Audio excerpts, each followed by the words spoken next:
Hey everybody, welcome to Philosophy on the Couch. I'm your host Jordan. And I'm your host Ryan.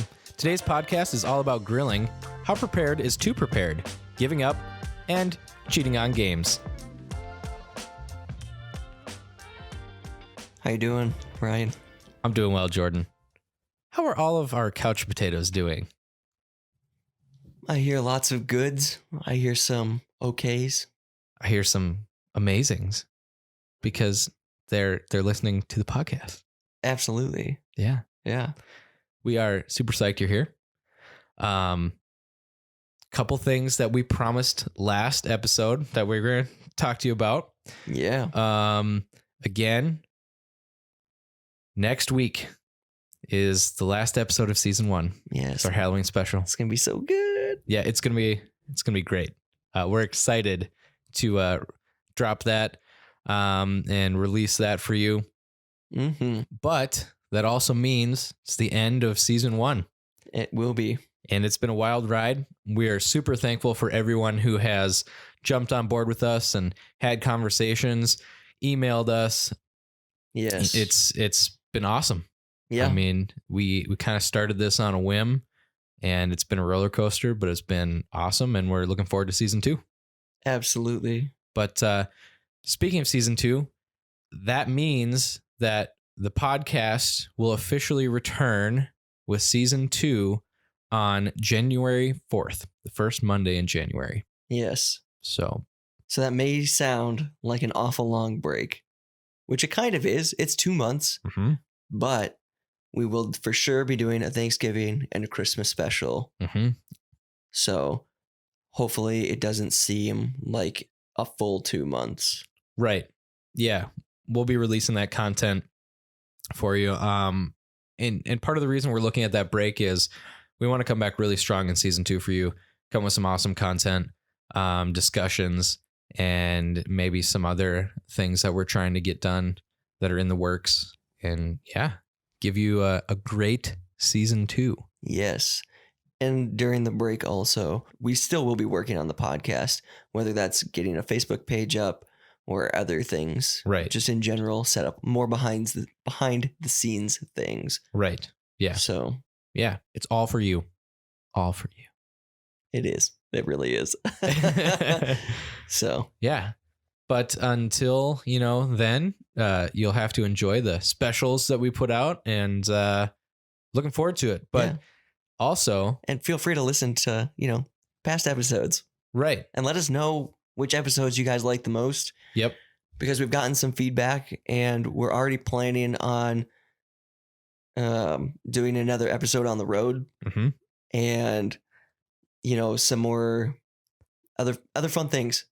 Yeah. So. One thing that I do want to say, and I don't like to go this route because it's not really who I am to ask for help, but you guys play a role in this too, as far as us to be able to put out content and really provide that space, Philosophy on the Couch, where people can have discussions they're not necessarily going to have somewhere else.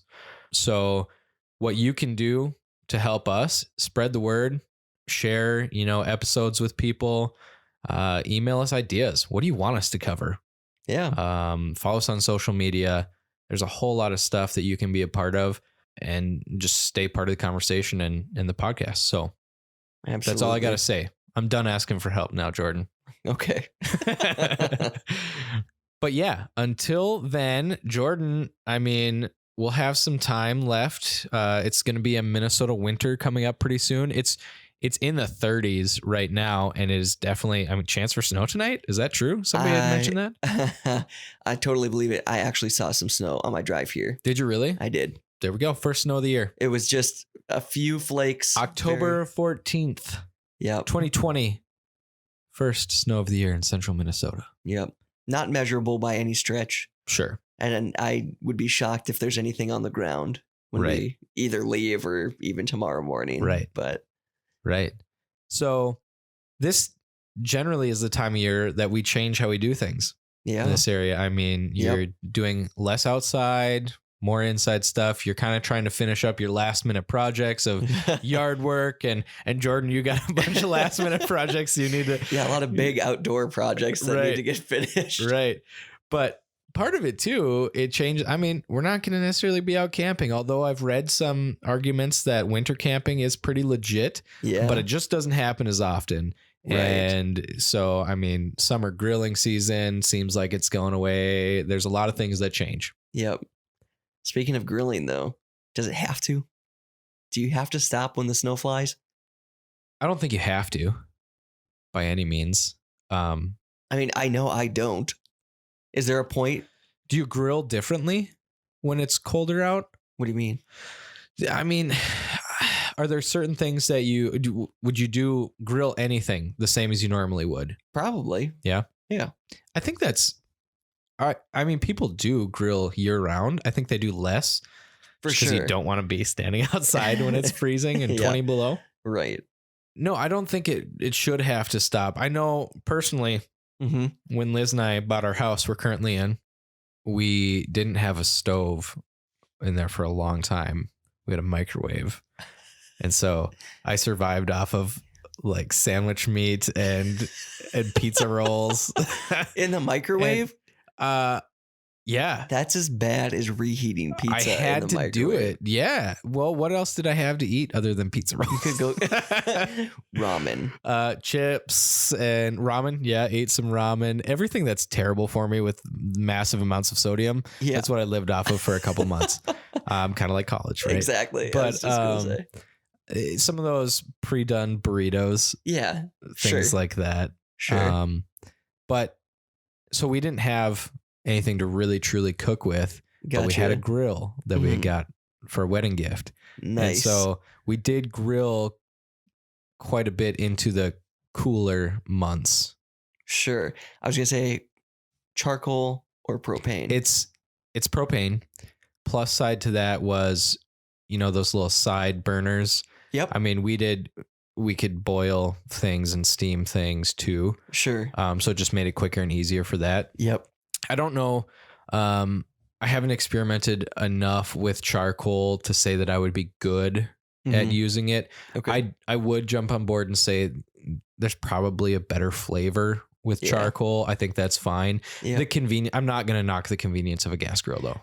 I was going to say I swore by charcoal.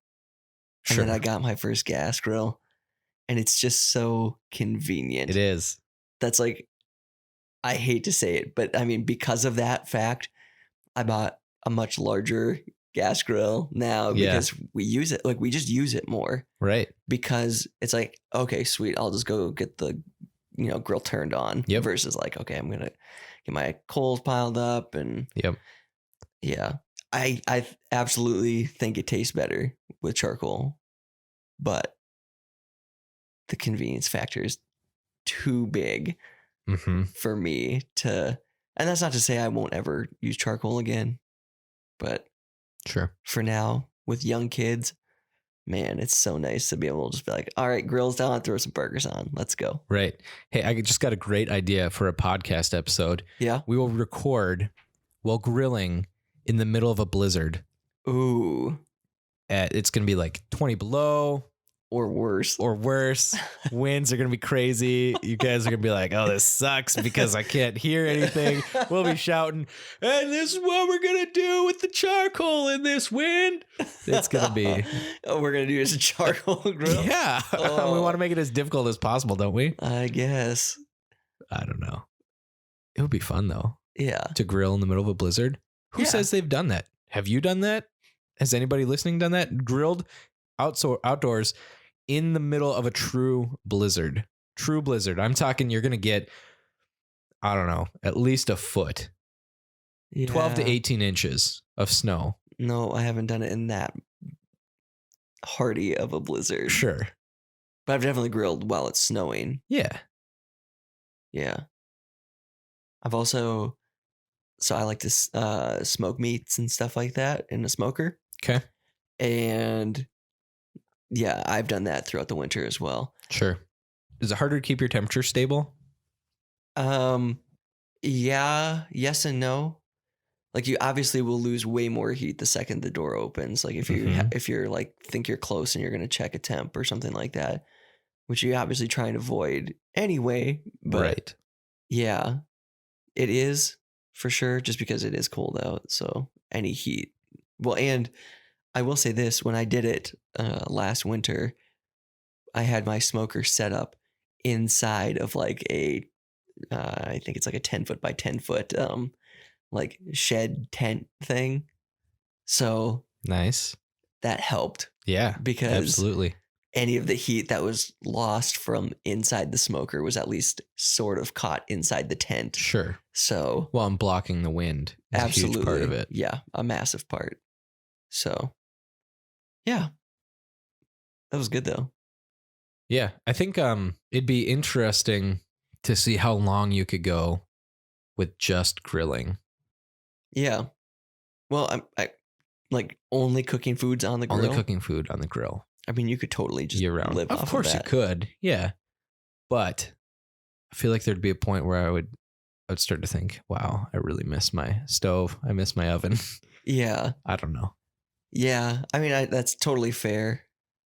That's totally fair, especially on the oven part. I feel like, like stovetop, you could still like do things on the grill. You would just use it like the stovetop. Sure. Or you could anyway. You'd probably want to use stainless. For sure. Well, you could do cast iron. Yeah. Better heat I don't retention. know if it would. Yeah, better heat retention, but as long as you kept kind of flash temperatures away from it, I think so. Like instant cold on a real hot cast iron. Yeah. You have the chance of cracking it. Yeah, thermal shock. Yeah. And so, depending on what the situation is, sure. Yeah, in the winter, right, that would not be as ideal. No doubt. Have some snow fall off the roof. Your cast iron or shoot, even if it's just falling, if it's like an empty pan. Sure. Yeah, could be enough to shock it. Yeah, I don't know.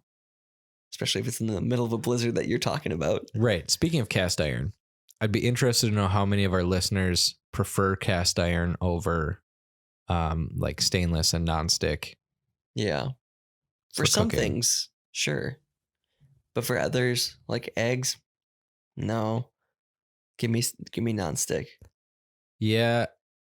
I have heard arguments that a good cast iron, talking old one, which apparently most new cast iron is not anything close to the old vintage stuff and the quality. Yeah, right. And so a good old cast iron that is seasoned well, sure, over many years, yep, should give you a dynamite nonstick surface. Yeah. And that, sure. My cast iron at home isn't like vintage stuff. Sure, someday it will be. And then do you think that the stuff they make in the future is going to be cheaper and worse made than the stuff they make now? It's going to continually just degrade. Do you think it's going to decline more? Maybe. I mean, I've already seen that with the Dutch oven that I bought to go on the hunting trip with us. Didn't even come on the hunting trip because it was so like crappy. What was bad about it?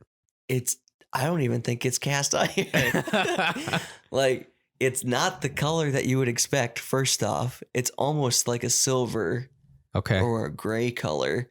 Huh. And it had like this thick, like waxy substance on it that had been pooled up in some areas. And it said it was pre-seasoned. But I can tell you right now, I would not want to use that. Like, and just assume that was the season. Sure. Because it was like I said, waxy almost. Interesting. So what I ended up doing with it was I tried to season it myself, right? Like, I took it, I washed it out, soap and scrubbed it because I was like, I'm going to season it anyway. Like, get everything off. I just want to get this thing back to basic, like sure, to the base here. So I do that and I go to season it and it like starts smoking and it smells awful. And I was like, this is not going to work. So I just waited. Like, I set it on the counter and it sat there for like a month. Sure. And then I missed the return date for it. Nice. So I was like, crap. Well, now I got to figure out something to do with this stinking Dutch oven that's seems to be really subpar here. Right. So I went and I built a fire in my fire pit and I stuck it in there and I just let it rip. Yeah. And I stuck coals in there, like in the pot. I buried the lid essentially and just let it just burn. Just like trying to get all of the like that waxy substance off and all of it. I was just trying to get it, to the best state that I could. So then after that, I brought it inside, scrubbed it up, went to season it again. But I was like, well, there's this like weird like residue inside of the pot at one spot. Okay. I was like, I don't have very high hopes for this. So I'm just going to like, oil the inside of it, the cooking surface, and the bottom of the lid, that would again, seafood. And I seasoned it in the oven, and it smoked for maybe a minute or two, but then it cleared up and it just was normal, like seasoning any cast iron that you'd see, and pulled it out and it turned to like that black color that you would expect a cast iron to be. Huh. And I was like, I don't know what's going on. So here. You think it was their seasoning I think of it that was just not good? Yeah. So I'm going to take it back out to the fire pit here one day and do it again. And then I'll just season it all properly and give it another scrub down, because I think there was still some residue, even after having like burning hot coals inside of it. Huh. So I don't know. It was it had to have been like some cheap, like Chinese off-brand, like import. Right. That Amazon sold, but it was really from like AliExpress or something. Sure. Huh. Interesting. Yeah. But I mean, that's another option. You bring up a fire. If you can't grill, start a fire. Absolutely. Year-round cooking. Yep. Make sure you have that cast iron. Yeah. Go with the old stuff. Buy a vintage, used. More for your money. Yep. And cheaper too. Depending on like if you go to like Goodwill or something like that. Yeah. Way cheaper. Right. Way cheaper. And potentially higher quality. I think absolutely higher quality. And that's one thing too. I mean, we've talked about being self-sustaining, self-reliant living, stuff like that. Yeah. Cast iron has got to be on your list for that. Oh, for sure. It's super versatile. And longevity. Yep. Just, yeah. Yeah. Yeah. Pretty much second to none. Right. So. Got to be prepared, people. That's right. That's right. So yeah. Yeah. Being prepared. Is there any point that you think that you can be too prepared? Or what is too prepared? It's hard for me to say you can be too prepared because you don't actually know what could happen. Right. Possibilities are endless. Right. I think though, to me, just my gut feeling is if you're being wasteful, you're being too prepared. So what would you consider being wasteful? Like, give me a scenario in where you are so prepared you're wasteful. You've purchased so many canned goods that when they expire, it's impossible for you to use them up and replenish. You just end up having to toss stuff. Sure. That's wasteful. That's being so overly prepared that it's like, oh, I'm so prepared that I'm actually wasting food, which makes me the most prepared. I don't know. It's some weird thing where some like weird flex. Yeah, right. But I would say that comes to mind for me. If it's something where you say cast iron, let's use that as an example. Okay. I think it's good to have some quality cast iron cookware. Mm-hmm. But then if you say, well, you never know, I'm going to need 5 cast iron Dutch ovens. Right. I feel like that's excessive as being overly prepared. Yeah. Because one good quality cast iron Dutch oven should last you generations. Yeah. Well, but I want to make bread and, stew and corn and. Yeah, but you don't need it. You can use your cast iron for that, but you could also create one of those little mud ovens for your bread. An earthen oven. Yeah. Okay. So I think there's other ways to do it. We're just already so excessive in our culture that I feel like Sure. It's something that you could easily get into when you're getting this whole preparedness mindset. Right. Well, and preparedness doesn't necessarily have to mean like doomsday prepping either. Sure. Like, I think another example is when we go out west to visit my in-laws, a lot of times we'll end up with like, 2 weeks worth of clothing with us. And it's like, well, we're only going for a week. Right. Like, probably didn't I'm sure the boys will spill something or, something will happen, but it's like, well, they've got a washing machine. We can wash it if we need to. Right. Well, I'm going to make a confession here. Public confession. Oh. When I pack to go places, I pack what I think is being overly prepared as well. Yeah. So part of it is having been like a youth leader for a long time. Sure. You start to pick up on the things that youth don't think about and they forget. So you just always bring those things, whether you need them or not, because somebody is bound to need them. Right. And example is went out to Tennessee once with some youth. Yep. For a conference and walking around University of Tennessee, Knoxville campus. I know it always rains. I know they're not bringing rain jackets. I pack a rain jacket for every student, keep it in my bag. Sure enough, we get stuck in a torrential downpour where we need to get back to our dorm rooms where we're staying and nobody's got a jacket. Guess who has jackets for everybody? That was me. The hero of the trip. Yeah. So I tend to be a little bit more prepared, I feel like, than I need to be sometimes, although it's panned out a couple times. But one thing I really feel like I'm overly prepared about when I go places is I always pack like 3 extra pairs of socks and 3 extra pairs of underwear. In case you accidentally... What happens? Yeah, I don't know. If I get caught in a rainstorm, I'm going to need, an extra pair of socks and underwear for the trip. Or like, in case you accidentally like poop your pants, right? Well, I usually don't bank on that, but I mean, hey, what's one thing that every mom teaches their child? You never go out in dirty underwear because you never know what's going to happen. If you get in an accident, you can go to the hospital with dirty underwear. Okay. Can't have that happen. Can't say that I've ever I feel like been told that. Sure, but I feel like that's been in like Hollywoodized. Okay. Maybe not. Maybe it's just like urban legend folklore. Okay. If your mom says this. Sure. But maybe not. Sure. I don't know. It's just what I always thought happened. That's too funny. No, it's a weird thing that I do. But at the same time, I've never ran out of socks or underwear on a trip. Good for you. Yeah. I haven't either. Well, I knew a guy in college.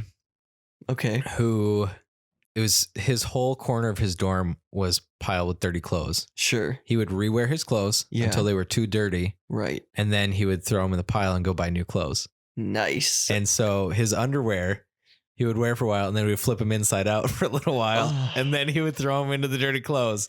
And I won't do that.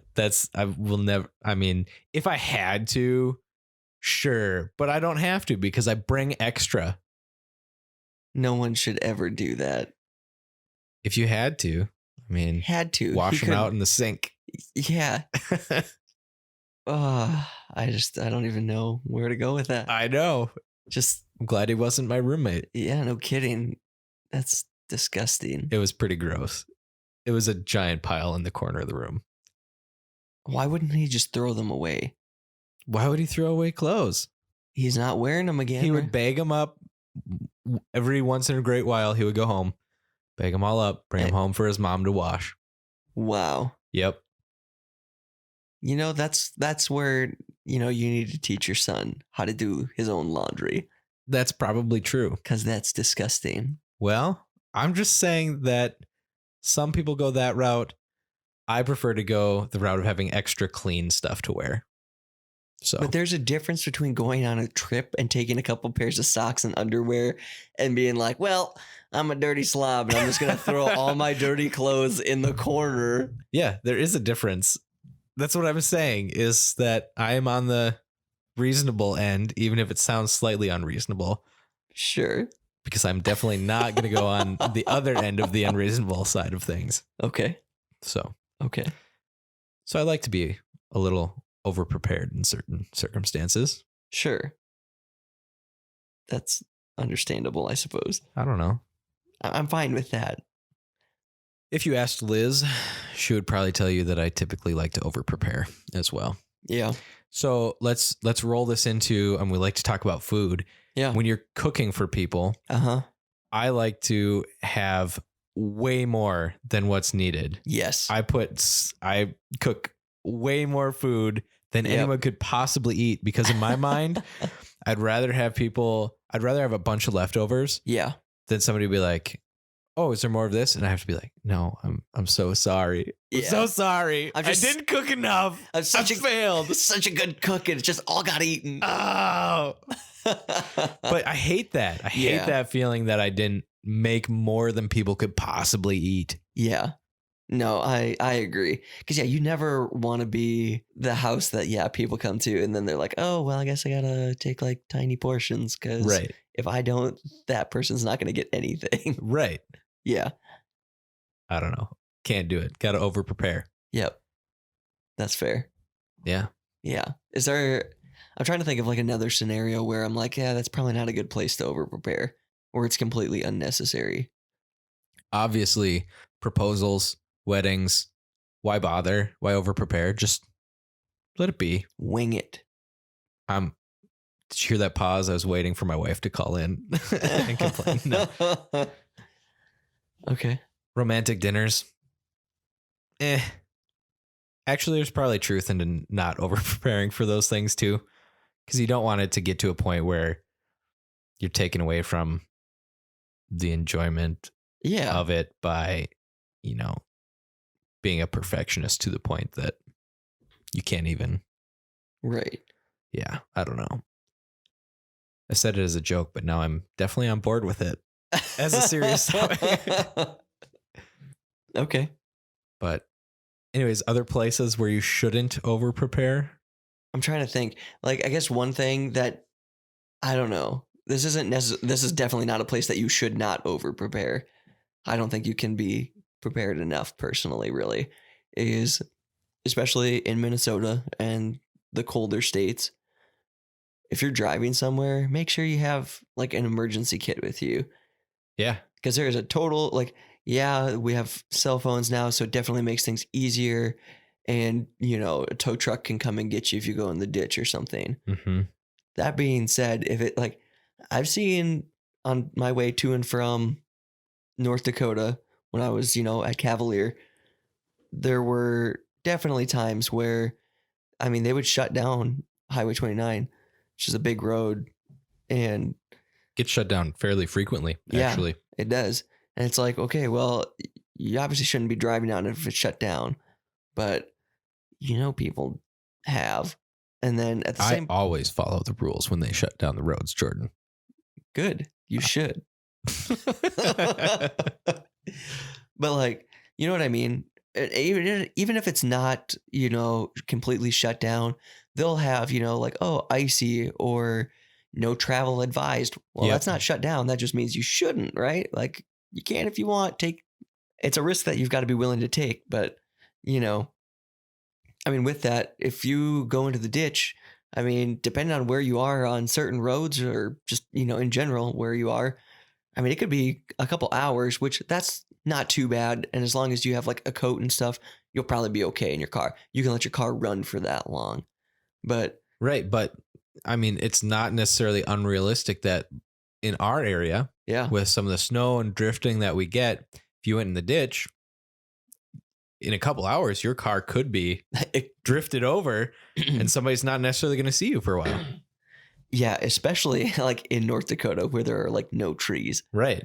Yeah, if you go into the median ditch, I think about that because that was like a pretty deep one on 29 between the north and southbound. And it's like, yeah, and the wind just blows like crazy. So yeah, if that drifts, you can't have your car running underneath a snowdrift. So it's like, yeah, you should definitely have some blankets. You should a candle, Probably a Snickers to change your attitude. Keep you happy. Because you definitely won't be. But yeah, I think that's one area where you definitely see people who are like woefully unprepared, especially in the, my experience with the military, because you'll have people from all over the states, right? And they'll be like, oh, I've never driven in snow before.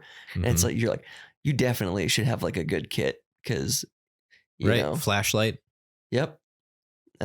Like a shovel, whether that's like a little one just to help dig snow away, or if you have the space for a big one, obviously a big one's going to be easier. But yeah, blankets.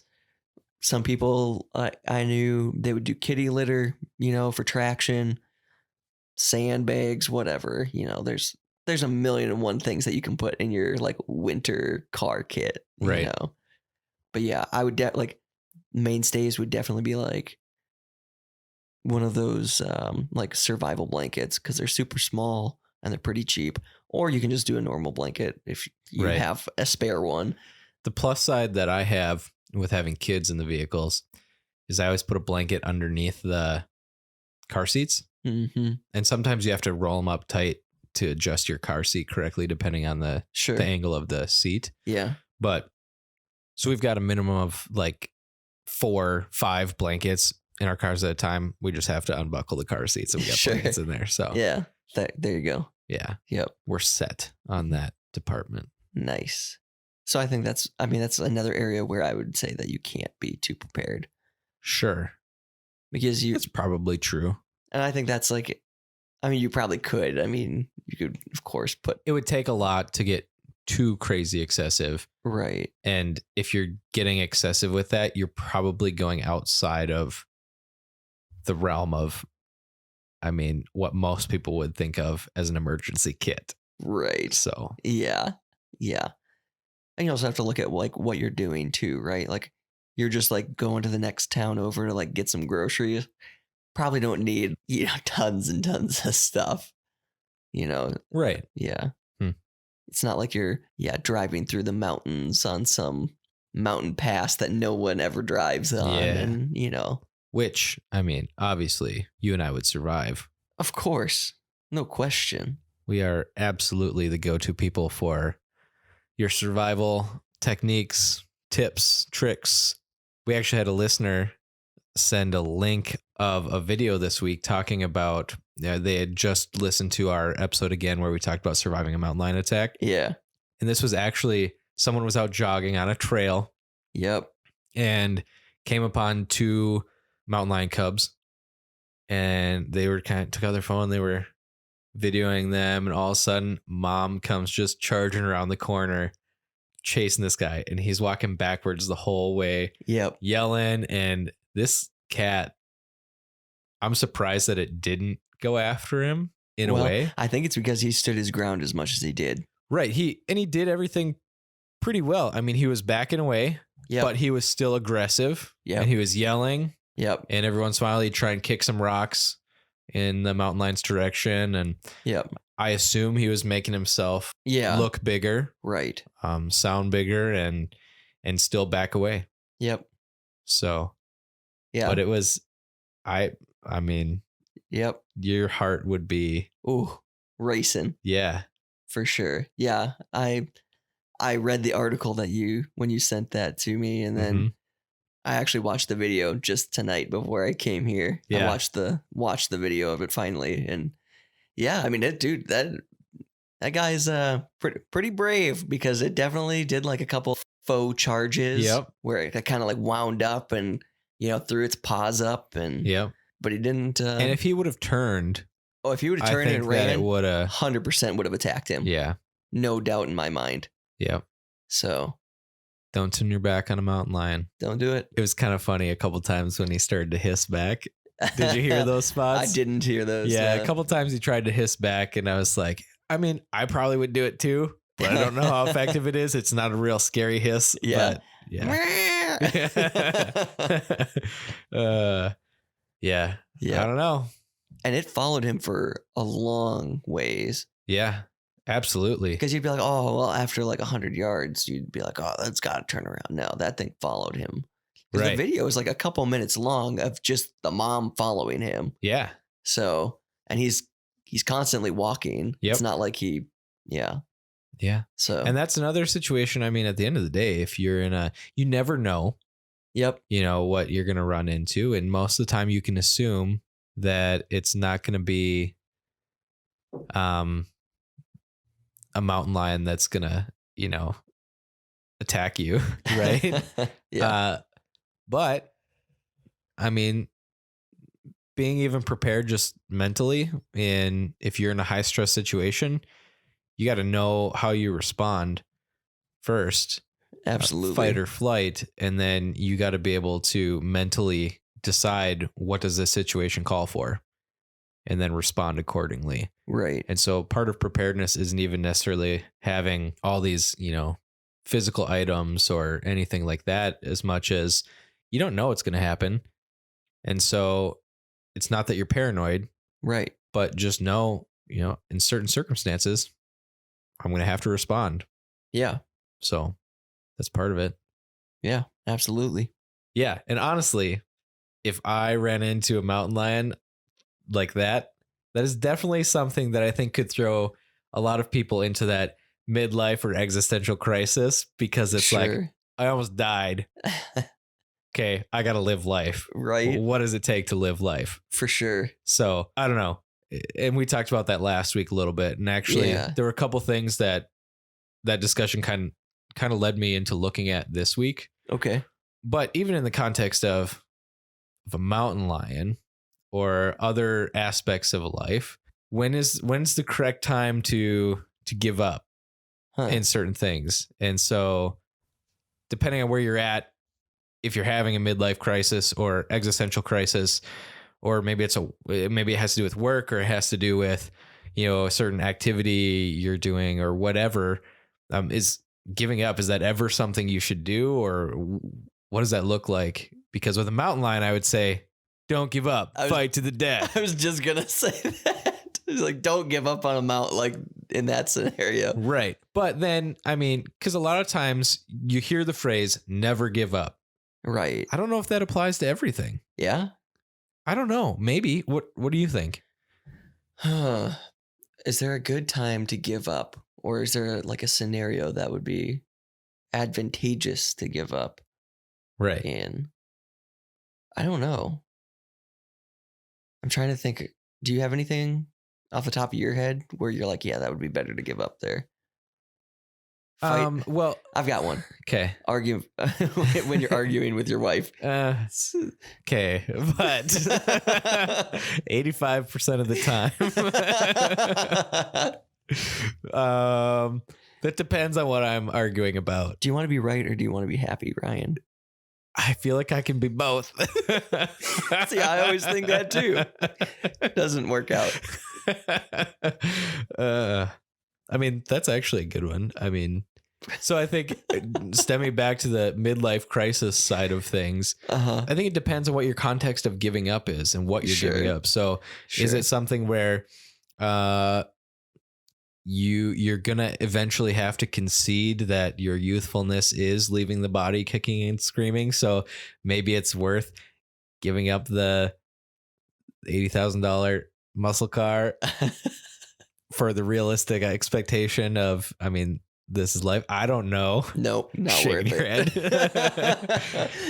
But I don't know. It's a really fine line of when it's okay to give. And part of me wants to say, well, you never give up, because sometimes it's not that you give up, but you concede. Sure. And my mind wants to say there's a difference in that. I'm not sure there actually is. One just sounds nicer. Right. But so that thought that crossed my mind of, people going through these existential crisis, midlife crisis. When do you concede, this is how it is right now? Sure. And that's okay. You give up on having to know. Okay. Or I don't know. But when I got onto the internet and began looking at the psychological aspects that come up with the term giving up. Okay. Those sort of things. It was interesting because I came across something called learned helplessness. Have you heard of that? No. Okay, it's super interesting. So apparently there was this dude back in 1965. I'm not gonna say his last name correctly, but Martin Seligman. Okay. I don't know. Okay. I told you I was gonna ruin the last name. Anyways, so this guy and his colleagues were doing research on classical conditioning. So think of Pavlov's dogs, right? Rang the bell, gave him food. Yep. Ringing the bell would activate saliva production. And so they were doing a variation on that. And I will say this, I'm not saying that I condone this testing with animals or anything like that, however you think about it. I'm just bringing it up because the results that came from this study were interesting. So, okay. But essentially this guy had dogs and he would put them in a hammock. Okay. Or a hammock. Hammock. I say hammock in this context, apparently. Okay. And basically he would ring the bell and then there would be a small charge of electricity that would shock through the hammock. Okay. And so doing the conditioning, every time rang the bell, they would shock the dog. Dog would try to get out, couldn't get out. Okay. Yep. It would try to get off of the hammock. I'm going to switch it back and forth now. and so then they took the dog and they put him in a box. And this box had a second side where there was a small divider in between the two sides. Okay. And it was low enough they could walk over top of it to get into the other side or lightly, jump a little bit or something. But it was easy for them to get to the other side. Sure. And the side they were put in had a mat in the bottom. Okay. The other side didn't. So that mat, then they would ring the bell, small shock through the mat. And the idea was they were seeing if the dog would move to the other side. Sure. What happened was when the bell rang, they got shocked, the dog just laid down. And it would just lay there and it would take the shocks. These were the same dogs that were in the hammock testing? Yeah, even though it could have moved to the other side where it wouldn't get shocked. Sure. They had learned helplessness. Interesting. And so basically their their past experience in not being able to get out when the bell rang and they were shocked, they had now ingrained in their mind that there was nothing they could do to prevent the shock from happening. Huh. It was outside of their ability to change the result. Sure. And so when we're talking about a midlife crisis and we're talking about existential crisis, there's a possibility, I think, that sometimes we get into this learned helplessness, and they actually continued studies and found later that it applies to humans. Okay. This learned helplessness. Sure. And so we get into the situations where, we're down about life. We don't understand life or certain things that have happened as we have grown, and we attribute that and we apply it to our current situation. Okay. And we say, there's no way that I could do that. Sure. It's impossible for me to change my circumstance. Right. And so I don't know. It's interesting because to me it applies because I think sometimes when we go through those life crises, we get into that learned helplessness area where it's like, well, this didn't help me before. Right. It's not going to be better in the future. Right. Which isn't necessarily the case at all. Right. We've just become accustomed to the thought that life is how it is.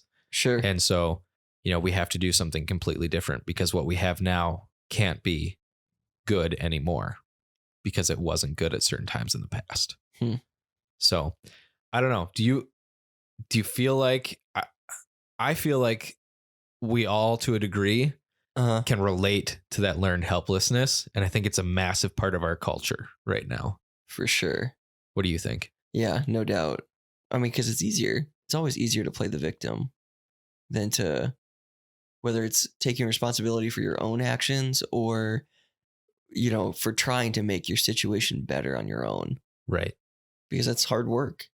Yeah. And I mean, I don't like working as much as the next guy, but yeah, like But that doesn't mean that that is how we should be facing things.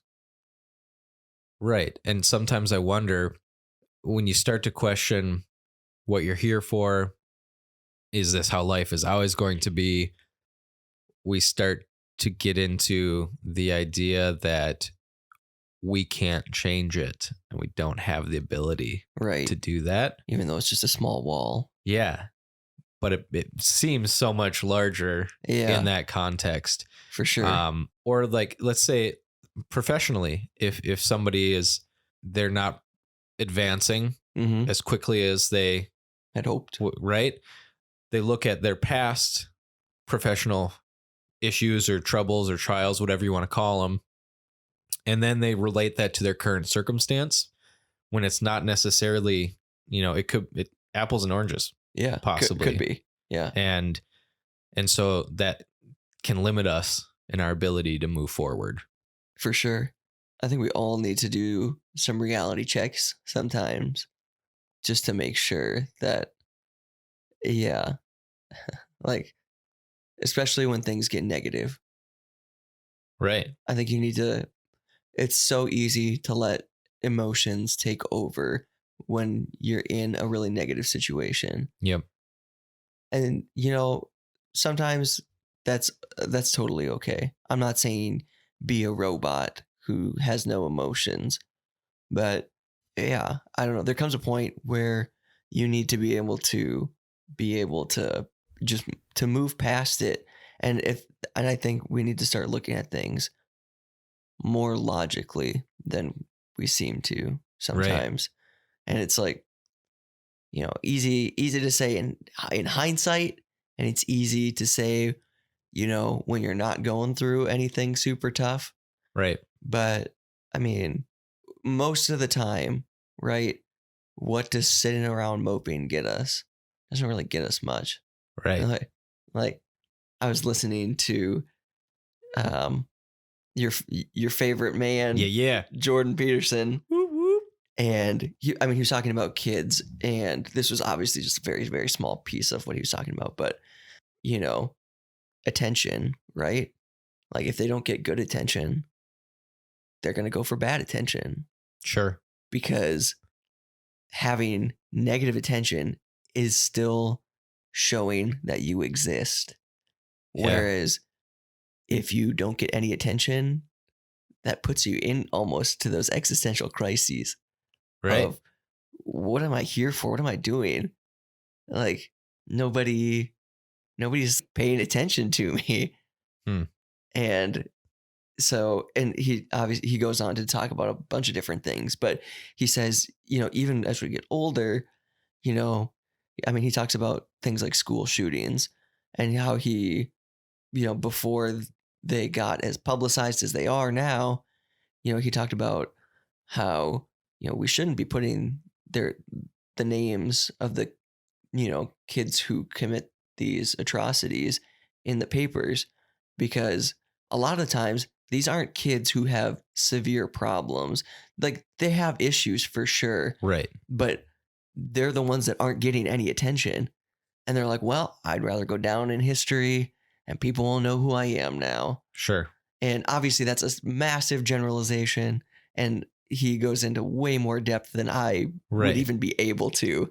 But I think the point of that is that attention, affirmation of existence and purpose is a deep, deep part of the human psyche. For sure. And it's a need. It's not a want. Right. It's a need. Right. So that like love, attention, touch, like good touch. Those are all things as humans that we have to have. So, And I think it plays into, it just plays into that because like I said, it's easier to play the victim and that like learned, especially where we see a lot of internet culture going, which doesn't necessarily entirely reflect, our country or everyone's beliefs. Right. But you see it there and it's like, oh, well, if I'm on Facebook and I post something like, oh, I had a really hard day today, you're going to get, a bunch of people being like, oh, it's okay. It'll be better. Just keep going. You know, and then it's like, well, why would I try and make my situation better if I'm getting, Right. And there's probably some chemical reactions in the brain yeah, that can make that somewhat of an addiction. absolutely. So you're constantly seeking that out, affirmation from an outside source, Yep. instead of improving your circumstance. Right. And that's not to say that people aren't in situations where certain things are out of their control, because that For happens sure. all the time. But I think there are a lot of circumstances where we just don't have any resiliency. Yeah. And that's one thing that I do admire about the older generation right. is their resiliency. Yeah. I mean, some of the things that they went through.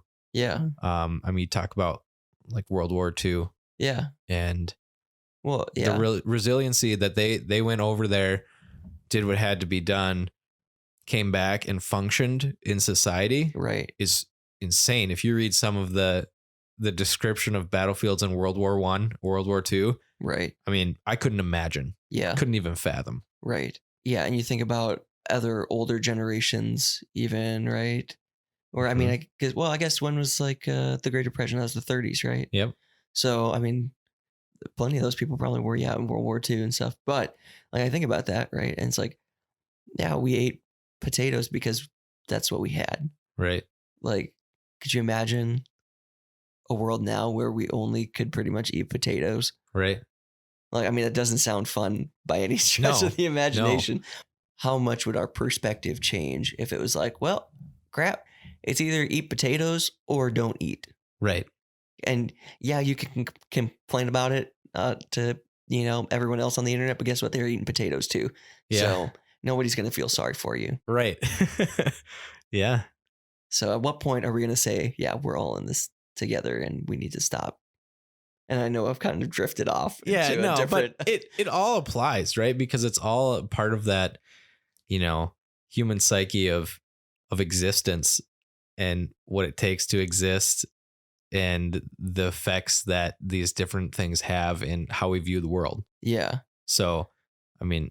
Yeah. And that's not to say that you shouldn't have somebody that you can vent to, that you can just be like, oh man, this thing happened at work today. I'm not saying you can't complain about things. Right. Because absolutely. And it's healthy to a degree. Yeah. You need to be able to vent sometimes. Yeah. No doubt.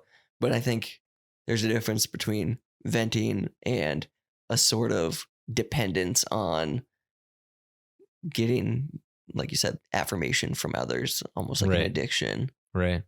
So. Yeah. I don't know. That's a tough subject. Real quick, before we move to our last subject. Yeah. Which is going to be a fun one, in my opinion. But real quick, looking around, again, we are not professionals, but Psychology Today article that was talking about learned helplessness. Uh-huh. There are 3 things they mentioned in this that, they described it as a pit almost that you kind of fall into with learned helplessness. Sure. Really tough to claw your way out. Right. But they have 3 suggestions. Okay. On what are some simple, and simple is loosely termed because they're hard and they're complex, but they're also very simple in some ways. Sure. Like tactics to get out. Okay. And the first one is don't accept your helplessness. Okay. So just that switch in your brain of saying, no, I'm not helpless. I can do something. Sure. So that's the first thing they listed. Yeah. Don't accept your helplessness. Yeah. Okay. And like I said, a lot of this stuff is going to be easy in hindsight, or like it's easy for us to say right now because I mean we're in good spots. It's not right. We don't. Yeah, and that's not to say we don't have our problems though. Oh, for sure. Right. I mean, and everybody has them. Definitely. And I think our culture as a whole experiences learned helplessness. And we could get into many reasons behind that. Yeah. Some of that I think were manipulated. Okay. By many powers at be, but okay. I'm not going to go down that road. It's a little too far on the conspiracy side for a lot of people probably. And it's not really conspiracy. I don't think that people are purposefully manipulating us all the time. Right. I think that just the nature of our society, it happens. Sure. So, but anyways, back to the three things. That's okay. First one was don't accept your helplessness. Second one, change your thoughts. Now that is a really hard thing to do. For sure. But now you've moved from the point of saying, no, I'm not helpless, to the point of saying, I can do something about this. So what thoughts are holding you back from doing that? A lot of people, thoughts are, I can't, or Right. I'm too stupid. I'm Right. not good enough. Yep. Those are thoughts that if you practice those things, those things can change. And honestly, you're probably not as stupid as you think. Yep. Give yourself a chance. Yep. All right. And then number 3, try and try again. So essentially, don't give up. I do think there are healthy times where it's good to concede and say, this just isn't working. Yeah. And I think that's the positive side of even that can be getting you out of the pit and getting out of learned helplessness. For sure. Because honestly, it might be saying, what I'm doing just isn't working. Yeah. I've got to concede that I need to move away from this, give up on whatever it is. If it's that affirmation side of social media, saying I'm giving up on that. For sure. I'm not going to go down that road. I'm going to do something else, and I'm going to try this way, and I'm going to keep trying it that way. Yeah. So those are 3 really, really basic things. Yeah. But also they're really hard things. For to sure. do. So No doubt. And kind of tying that back, like you said.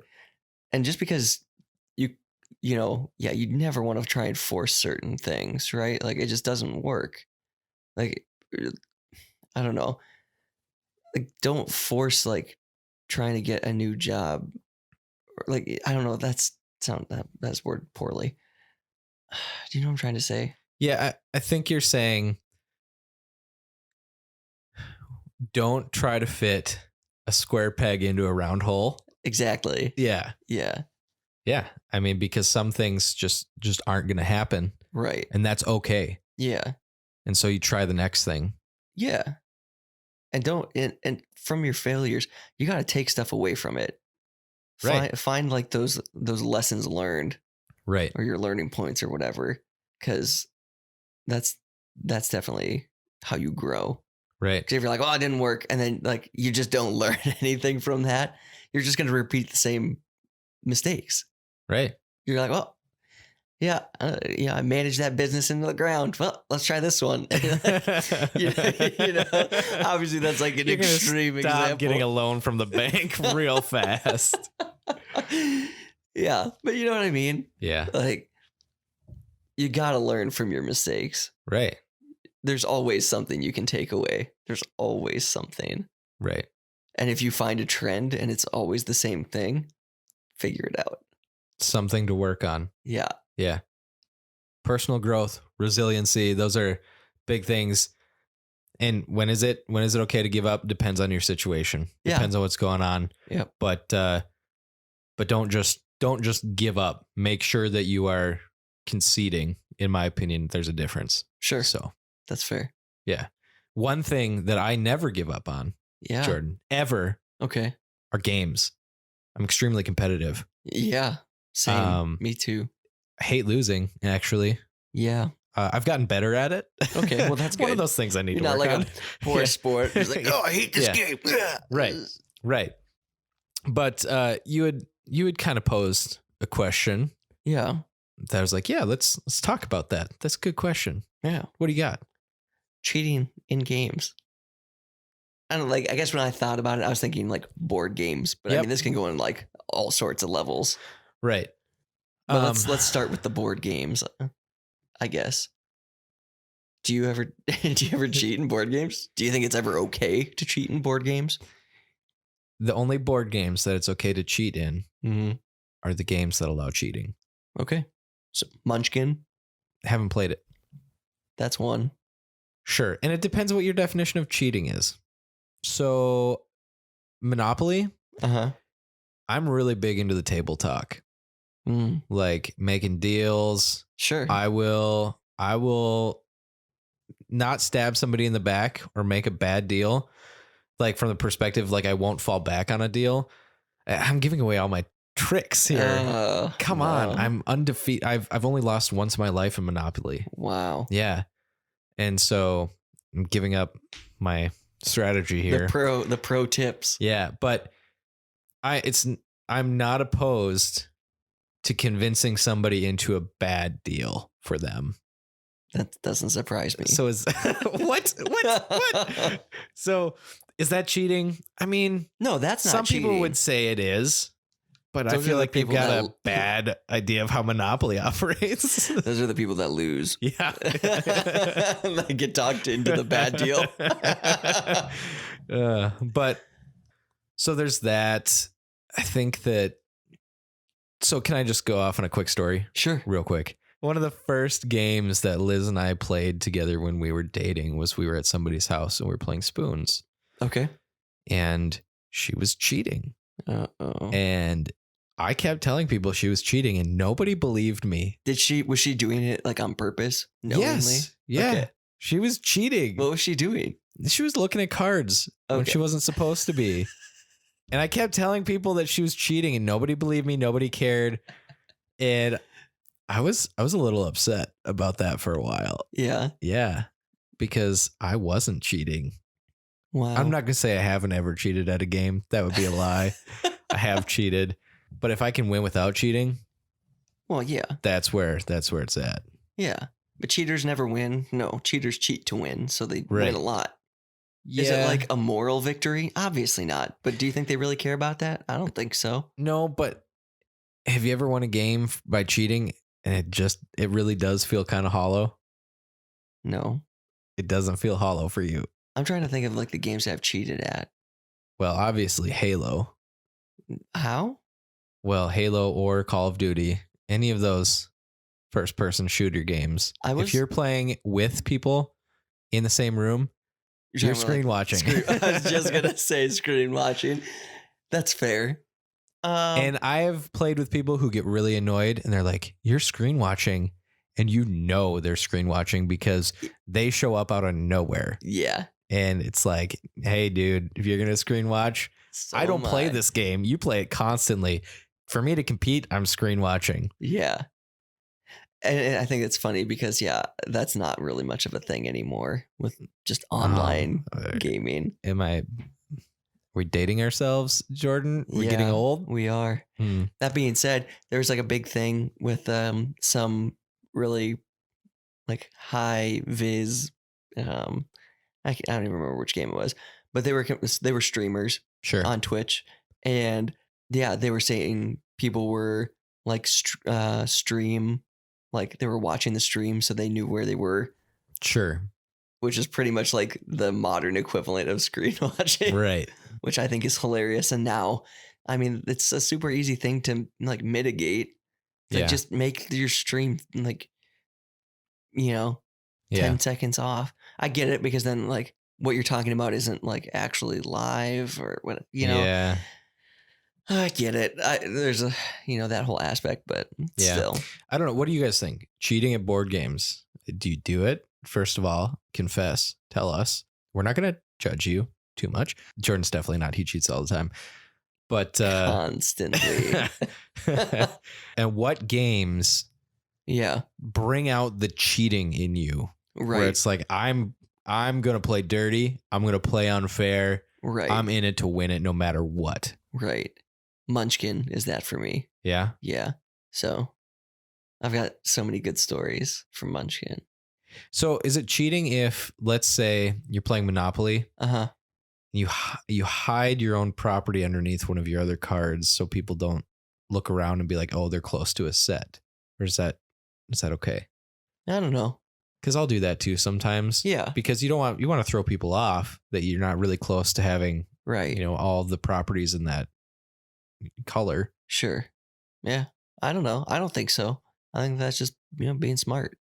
There's another game that we play and like you get like these little coins as like the person with the most coins at the end of the game wins, right? Sure. So yeah, like I'll stack them up in a vertical pile and I'll have like a 1 on top. So, it's not cheating. It's just like, oh, you don't really know what the other person has. Right. You know, which I think that's fine. Is it considered, back to video games for just one last second here? Yeah. Is it considered cheating when you've played the game enough that you've learned the glitches and you use those glitches to your advantage when you're playing with people who really just haven't played it that much? Sort of. Okay. Sort of not. So you're on the fence. I am. Well, so this is what I'll say, right? So people who speed run video games, so they'll take a game that normally would take like, 20 hours to complete. Yep. They'll find little glitches, right? That will save them potentially, like 3 hours. Sure. And the way it works in the speedrunning world is you have like glitchless and, ones where you can use glitches. So there's 2 different records. Okay. So it's like, it's kind of cheating, but at the same time, it depends on. It's now its own category. Yeah. Yeah. Interesting. Like, what's the fastest glitchless speedrun? What's the fastest cheater? Right? Yeah. I mean, but I think that's different because that's not. It's not. Yeah. You're not. I'm talking about where you're in a multiplayer situation. Still, I feel like in a lot of games, in order to pull off glitches, it takes a certain amount of talent. Or just having played the game a lot. Yeah, but because I think back to that's practice, though. That's all that is. Dating myself to my GameCube. Okay. 007 Nightfire. There were a couple maps where you could really get into places. People couldn't get you, but you could get them. So nice. I think of that. Sure. Like in that scenario, is it cheating? Yeah, kind of. But again, kind of not. Right. Like, if they spent the time to get in those places. Right. Yeah. I don't know. Yeah. It's something that's debatable. There's a gray area in some. I think it's dependent upon the game. Sure. So. Sure. That's fair. There's some games where you might have your official rules, but really the accepted rules can kind of be anything goes. Monopoly is one of those. Sorry, to kind of get off on Monopoly That's here. okay. I love it. It's a great game. Well, that's a topic for another time. But free parking, the rules don't say anywhere in there that free parking has like money involved. Right. Yeah. But everybody's house rule has money for the most part. Right. Like I would say like 95% of house rules have money in the middle. Then if you land on free parking, you get that money. Right. And the amount varies. What do you play with? What's your amount for free parking? It's not really an amount because it's essentially anything. The way I've played house rules is anytime that you have to pay money that doesn't go to a player, it goes into free parking. Yeah. And until somebody lands on it, it keeps building up and they get the whole pot. Agreed. But when that pot gets cleared, does the bank like stick some cash in? No. I haven't played it that way. Okay. Huh. I mean, I would like that. Yeah, it's not like a lot. It's always like $100. Some people do $500, but I think that's excessive. But well, you're still dealing in the original Monopoly denominations of. I am. I'm used to the one with the card now. Oh, you're dealing in millions. Wow. Yeah. So 500 is nothing. High roller. Let's just say that. Wow. Yeah. That's too funny. Yeah. But that's all we got for this episode. Yeah. And next week, tune in. It's going to be spooky. Yeah. Maybe. We'll see. Kind of. Awesome. All right. Thanks, guys. Have a good week, you couch potatoes. Bye.